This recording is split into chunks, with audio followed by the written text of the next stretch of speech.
Արցախի առանձին ներկայացուցիչների, քաղաքական գործիչների կողմից հնչում են տեսակետներ, որ այս իշխանության օրոք հնարավոր չէ Արցախը նորից վերադարձնել բանակցային առհասարակ այս իշխանությունները փակել են Արցախի էջը, հետևաբար պետք է հեռանան։ Դուք կիսում եք այդ տեսակետները։ Ես այդ հարցին մի քանի անգամ առիթ եմ ունեցել պատասխանեմ։ Արցախի էջը փակելու մասին, դա չշարունակելու մասին, բաց հայտարարություններ է հնչել Հայաստանի Հանրապետության ազգային ժողովում եւ այդ հայտարարությունները անողները ակնկալել են Հայաստանի Հանրապետության քաղաքացիների դիրքորոշումը։ Ես էլ եմ ակնկալում, ես այդ Փաշինյանի հրաժարականը կարող են պահանջել այս իշխանությունները ձևավորած քաղաքացիները։ Մենք այո ունենք մեր դիրքորոշումը,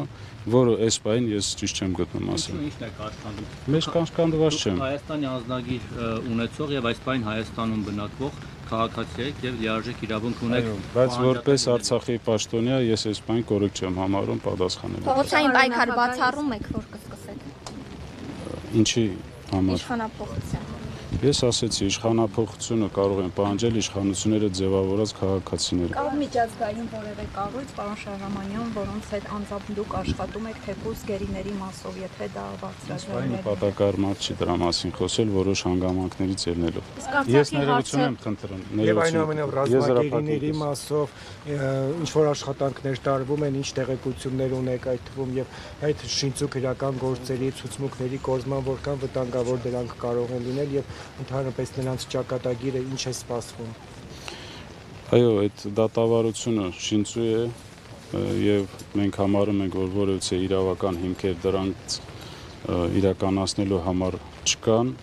շատ բացասական ենք վերաբերվում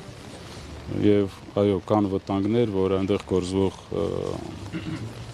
ցուցմունքները կարող են օգտագործել նաեւ Հայաստանի Հանրապետության շահերի դեմ։ Շնորհակալ եմ ձեզ։